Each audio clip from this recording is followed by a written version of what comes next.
Hello and welcome back to the Gaily Digest. Happy New Year to you all. If you hear some strange noises and some wheezing and some panting from me, don't worry, I'm not up to anything untoward. I'm just on a treadmill. I'm Nigel. And I'm Joshua. The reason why I'm on a treadmill is because it's part of one of my New Year's resolutions. I'm trying to work on keeping fit better. I tailed off a little bit last year, so I need to improve. And I'm just going to sit over here nice and comfortable watching you do it. Thanks. Watch me suffer, why don't you? As usual. Anyway, so Josh, what do we need to talk about today? On this episode, we're going to start off with a news roundup like we normally do. That's going to include the Pink News drama, LGBT vets and their compensation. Yep. Also, we've been listening to our listeners commenting about their New Year's resolutions. So we're going to have a little mention of them and talk about maybe if we do them or not. Well, I've already said one of mine. You've already mentioned your little treadmill thing, but that's not for me. And we're also going to discuss what we got for Christmas. Are you all interested?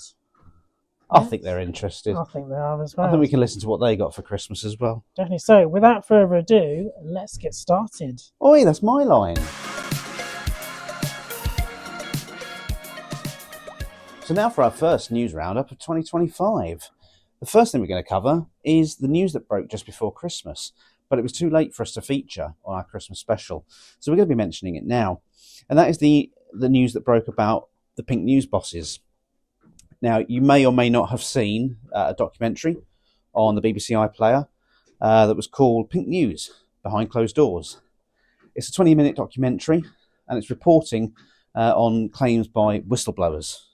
Because there was a Twitter account that came about Pink News whistleblowers that were members of staff, reporters that worked for Pink News that disclosed a lot of sexual misconduct, inappropriate behaviour, inappropriate comments, and things like that.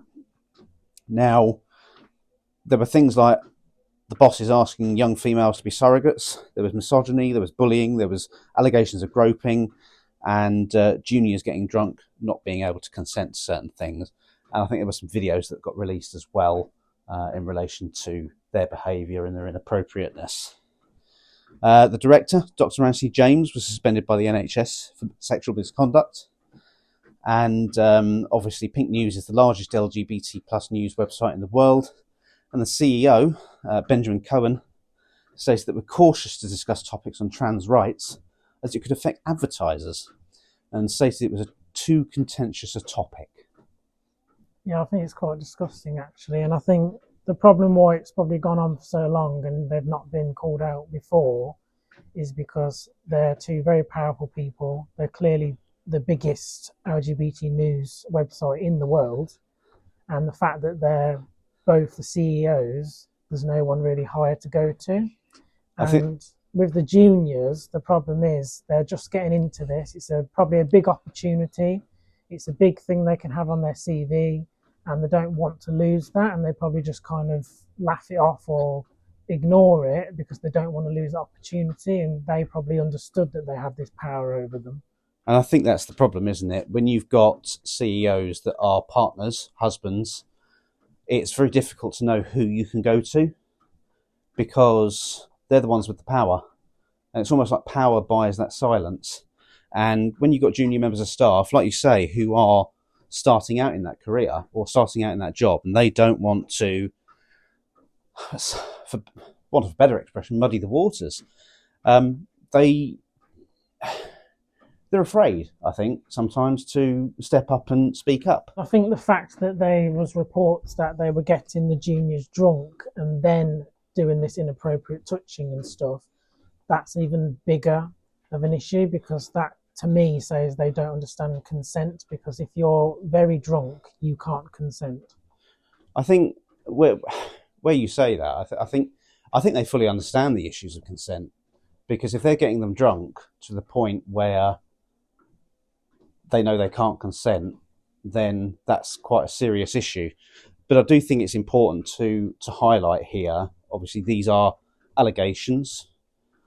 Nothing's been proven yet, and I think their stance at the moment is that they refute these allegations, they deny them, and I think they'll be fighting these allegations. And it is only right that the society that we live in, you are innocent until proven guilty. And yeah, it's worth pointing out at this stage that we're not saying they are guilty of what's been alleged. They are allegations, and it is important that an investigation takes place if that's what's going to happen. Would you agree, Josh, that we take that stance? Yeah, I definitely agree, and I do hope that the people that are saying that this has happened get the support that they need. Yes, yeah, absolutely. And if anyone listening to this has experienced that kind of behaviour and feels that they need to reach out or talk to someone, please do reach out and talk to people, because that kind of behaviour should be tackled, it should be addressed, and it should be you should be supported as a victim. Absolutely, and in some other news, the military of defence has just announced a few weeks ago that the LGBT plus veterans who were dismissed from the armed forces just for being gay are going to be eligible to up to about £50,000 compensation, and I think they can get an extra 20,000 if they were negatively impacted. Oh, that's very good. But yeah, I think, well, in my opinion, it's been took far too long. There are a lot of people that were dismissed for being gay that probably won't have lived to get to this point, or probably won't live to get to this point, because it's probably going to take a very long time for this to actually land in their pockets. But yeah, somebody that I've followed on social media for several years is called Kevin Baisley, and he's done quite a lot of articles and interviews and things, and he's been speaking out about this because he was in the RAF for 9 years. So he's given 9 years of his life to this country to look after us and keep us safe. And when it was discovered that he was gay, he was actually arrested by the armed force police, and he was actually dismissed after all that time of giving up his life to look after us. And when he was dismissed, you lose all access to all the support networks. You lose access to the help where they help you get integrated back into the community after being away for so long.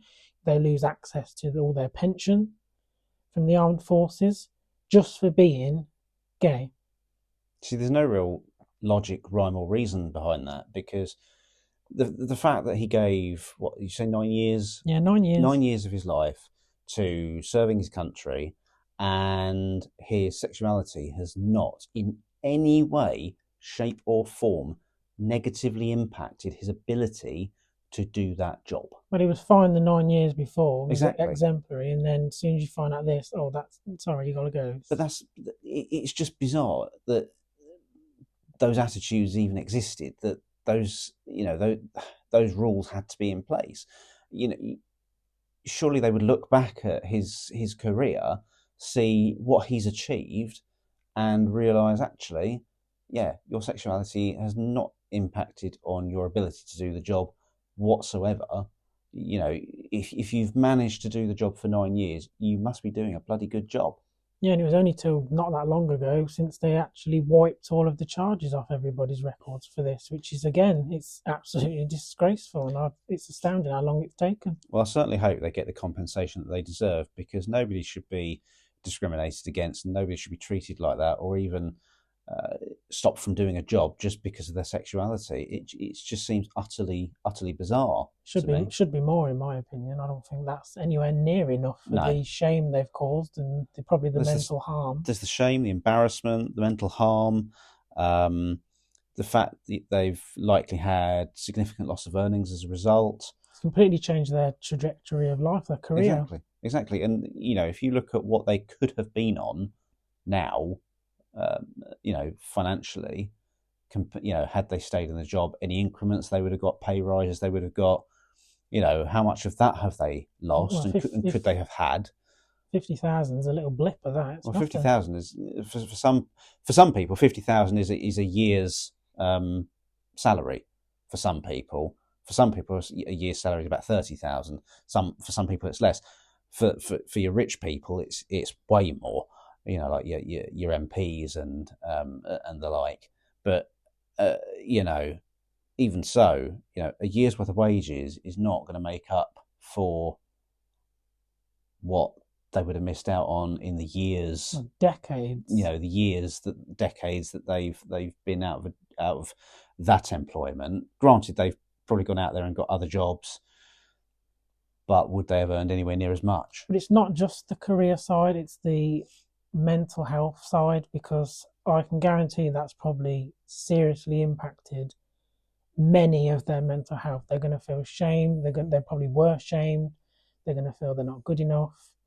You know what I mean? That's going to, and the dishonor they're probably going to feel, because a lot of veterans who go into the armed forces, it is such a big, prideful, proud thing to do, and to have a dismissal, that is really like a tarnish on you. You're going to feel like you aren't worthy. Yeah. That to me is more harmful than the career side. Well, we've mentioned before, haven't we? In particular, Alan Turing during World War II, who was quite instrumental in cracking the Enigma code. He was, he was quite a successful role in the winning of World War II. And when it came out that he was gay, he was arrested, he was prosecuted, and as punishment, he was chemically castrated. I'm glad they don't do anything like that these days, but even so, the rather outdated views that they take towards the LGBTQ plus community, and there are still some outdated views that happen today. Exactly.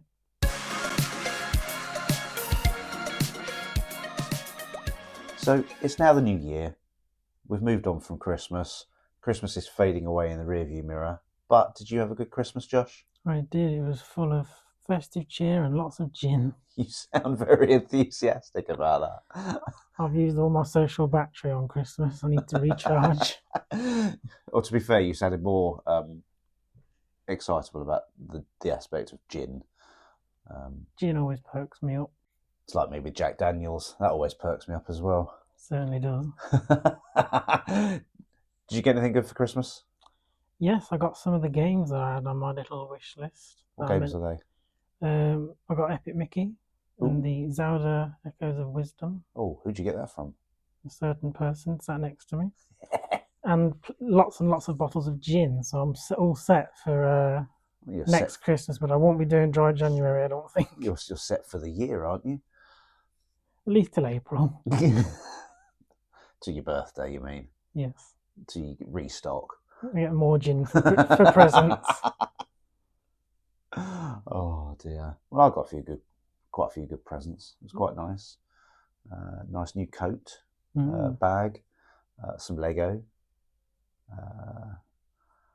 some various tech as well. I look forward to seeing the Lego built in 4 years' time, because you're known for being very slow at building Lego. Well, if you don't see it, it is the up house. If you don't see it, it's because it's upped and gone and floated away. That's another Nigel joke there.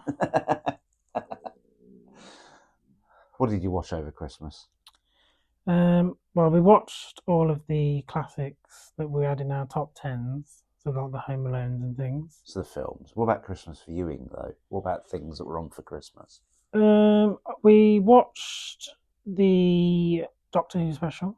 That was good. That was very fun. Right? Although people instantly cried that it was woke because it called out the government for their lockdown breaking. How dare it state facts? I know. But that's woke apparently. Everything's woke. We've said that before. And I think our listeners will find out that we talk a lot about woke and calling out the anti-wokesters for calling things woke when, as we all know, woke isn't a bad thing. Exactly. We also watched the Wallace and Gromit special. That was good. Which was hilarious, and the highlight of that entire episode was the news reporter called On Your Doorstep. And Anton Deck. Oh, God. That made me laugh for a good 5 minutes. I know, I was sat next to you. Oh dear, but yeah, that was good. I enjoyed that, and gave Gavin and Stacey a miss because I despise James Corden. He irritates me. I've never watched Gavin and Stacey, and people are probably going to be a bit surprised to hear that. But I've never watched it. It's not something I've ever. I have watched it, but I never got hooked on it. But James Corden just riles me up the wrong way. Grates you.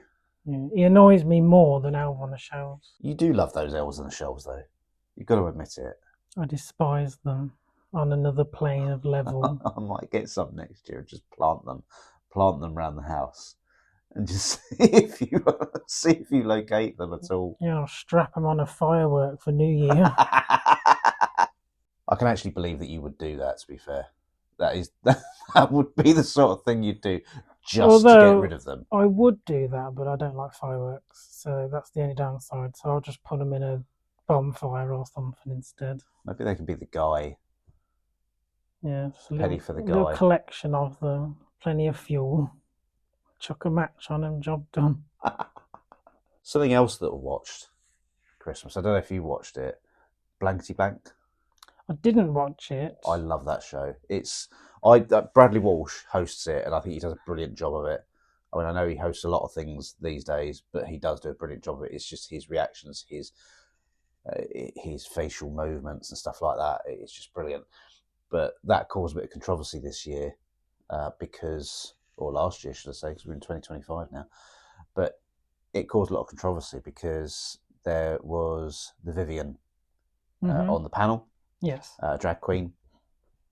And as per usual, the usual GC brigade decided that they were going to get upset at the fact there was a drag queen on the telly, there was a drag queen on the panel on Blankety Blank. It's very ironic. It's very ironic considering that Lily Savage hosted Blankety Blank for a number of years, a few years ago. They didn't mind that though. No, they didn't. And I'm sure it's a very new phenomenon. And I'm sure they didn't mind watching Mrs. Brown's Boys either. I can guarantee they all sat at home and watched Mrs. Brown's Boys laughing at the god-awful show that it is. They had an issue with it. That's the irony. They probably watched it and found it funny as well. I just don't. I think it's because it's a straight bloke playing it. That's what it is. Possibly. It's, and I think we've said that before, haven't we? That it's not long before the GC brigade go for the trans community, and then they'll start moving on to the LGBT. Well, they have nothing else to do in life. They have to be angry, because when they're not angry, they have to look in the mirror. So they're always angry at everything. Yeah, absolutely. But no, there was all the usual moral panic over on the hellscape that was Twitter. People getting upset, people getting riled because, oh, how dare they put a drag queen on mainstream TV? Think of the children. It's literally a game show. Think of your bigotry and sort that out first before you do anything else. They're probably angry at, is it Strictly? Is that having a drag queen as well soon? Tia Coffee? Is it Strictly or Dancing on Ice? It's Strictly. I thought they'd had that. Have they had that already? I haven't watched it. I don't watch it, but I know that there's Tia Coffee. I thought they had it, and I thought the drag queen won.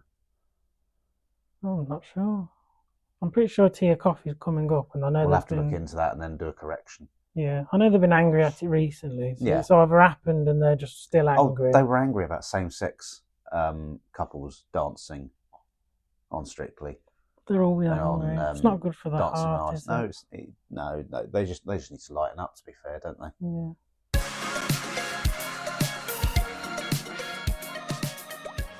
So it's now 2025, as we've already established.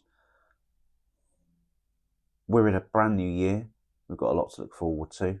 We've got hopefully many more episodes of the pod to come. God, I sounded like Trump then, didn't I? Many. Bigly. What? Bigly. Well, we have to look forward to writing 2024 on every single thing we write on for the next 8 months before we realise it's actually 25. Yes. Happens every year. Oh, and by the time you get used to it, then you're on 26. You're on the next year after that. And I can't remember what day it is anyway half the time, so I'm going to be doomed. But New Year's always a time for New Year's resolutions. And a lot of people go out there and give us their New Year's resolutions. And fair play to a lot of people. They stick to them, they keep them. Some people can't keep them. There can be any number of reasons for that. For me, my New Year's resolution, I've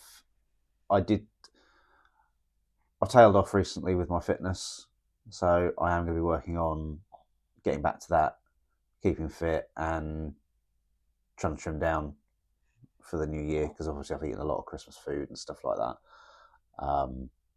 My scales hate me. But yeah, that's going to be my resolution, trying to make sure that I eat a lot more healthier and just more for self-improvement. It's not anything other than that. It's good for your mental health, isn't it? Well, exactly. I mean, going to the gym is good for your mental health because it releases endorphins and stuff like Although that. not for me, because that just triggers me.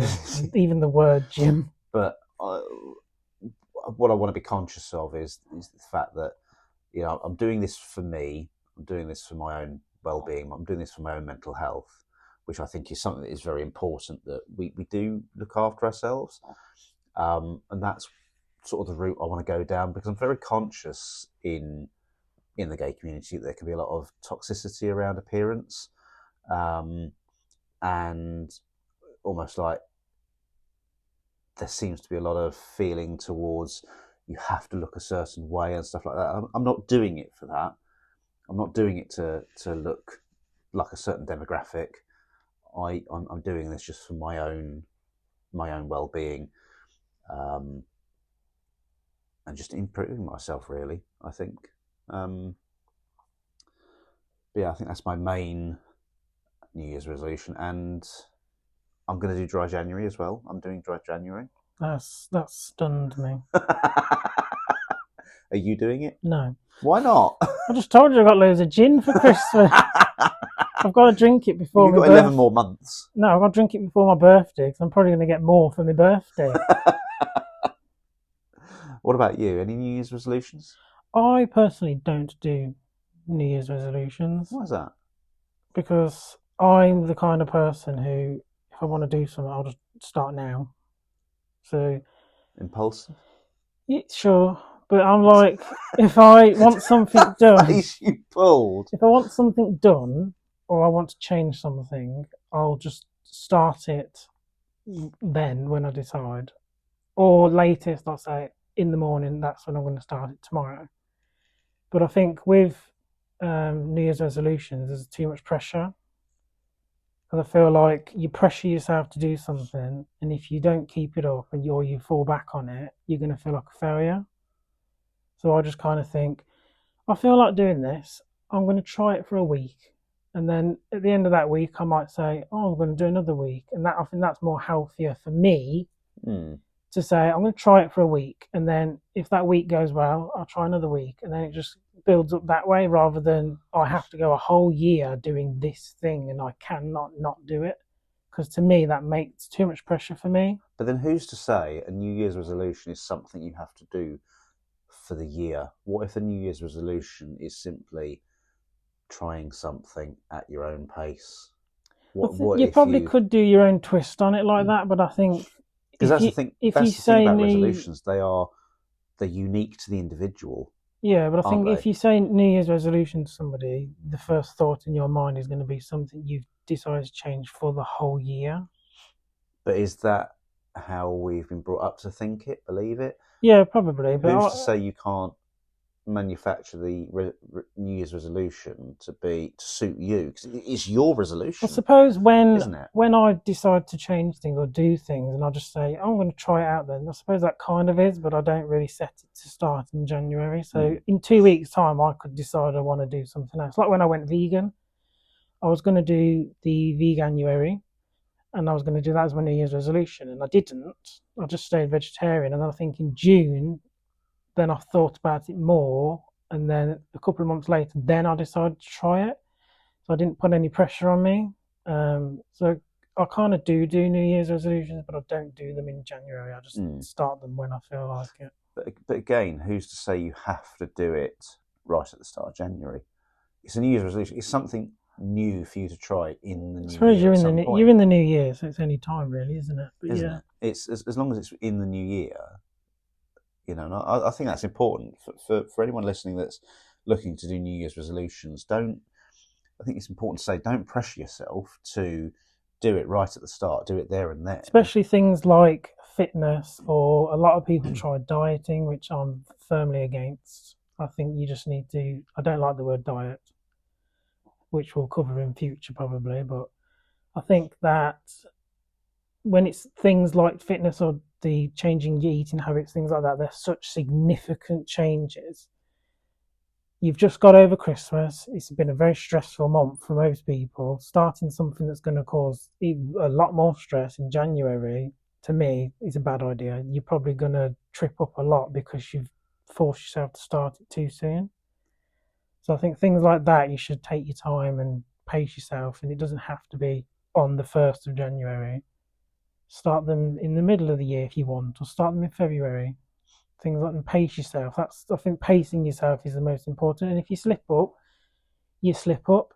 You can try again the next day or whatever. Don't put so much pressure on yourself that you cannot have little bumps in the road, because that's normal. It's a normal human thing to do. The thing is, bumps in the road are the things that make us slow down and stop and think, aren't they? Yeah, because when you a lot of the time, reevaluate. when you have bumps, a lot of the time it's your body saying you've done this too fast, or you slow down. You need to tweak this a bit because you've gone too extreme or something. And think of it like speed bumps. Yeah, you're going too far, so you slow down. Otherwise, you're going to crash. Your car. So, yeah. So, but yeah, no, I mean that's a good way to look at it. That's a good viewpoint to take from that. You know, and it is important that you go at your pace. Don't be pressured into achieving too much too quickly. You know, sometimes things take weeks, months. Sometimes things could take a whole year, or sometimes it could be something that could take you a few months and you've done it, you've achieved it. Just don't give up, I think, is the key message there, isn't it? And go at your pace, what's comfortable for you. Exactly. And again, if you have a hiccup, you can start again tomorrow, or you can start again next week or something. There's no rules, really. It's your own rules. You know, mess up, okay, do dry February instead. Dry March. Dry March. Just keep pushing it forward. Just keep pushing it.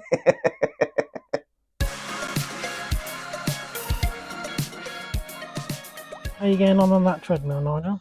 Oh, I'm exhausted. I'm done now. I need to get off it, and I just need to freshen up. So I'm going to freshen up with some of my wild deodorant. Have you ever tried wild deodorant?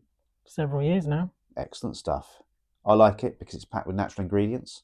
It's got shea butter, coconut oil, so it's gentle on all skin types. It's vegan and it's cruelty-free too. Most importantly, it works. Wild keeps us smelling amazing all day, even when we're at our busiest. And don't forget the sustainability factor. Refills are compostable, saving 30 grams of plastic every time, and the reusable cases are sleek and durable. You can even mix and match scents to keep things fresh, literally. And plus, Wild's flexible subscription service delivers right to your letterbox anywhere in the world. It's simple, sustainable, and smells fantastic. So if you're ready to make the switch, head to Wild's website and use our code, The Gaily Digest, for 20% off your first subscription. That's right, The Gaily Digest for 20% off all products on your first subscription.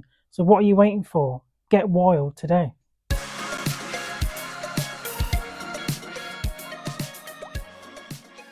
Well, that's all we've got time for on this episode. We hope that you've enjoyed listening. We know that we've enjoyed hosting it for you.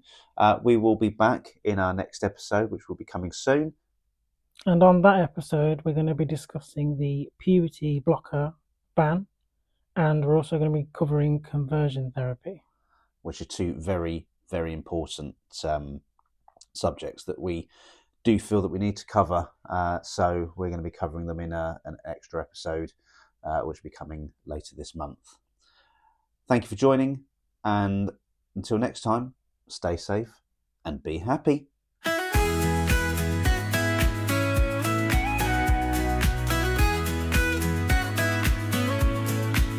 Nigel and Joshua bring the cheer.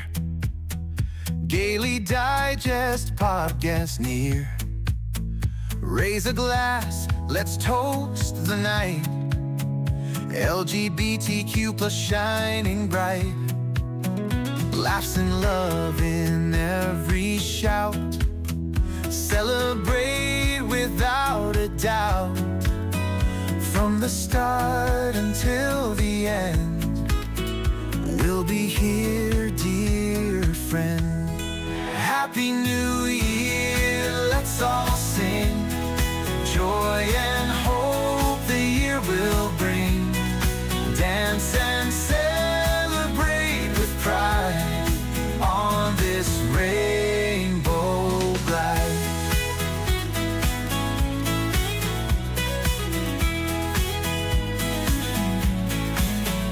Moments shared and stories bold. Hear the tales we've never told. Voices joining hand in hand. Spread the love across the land. Hopes for joy and dreams alive. Here together we will thrive. United hearts in every way. Cheerful start to a bright new day. Happy New Year, let's all sing. Joy and hope the year will bring. Dance and celebrate with pride on this rainbow glide. Hopes for joy and dreams alive. Here together we will thrive. United hearts in every way. Cheerful start to a bright new day. Happy New Year, let's all sing. Joy and hope the year will bring. Dance and celebrate with pride on this rainbow glide.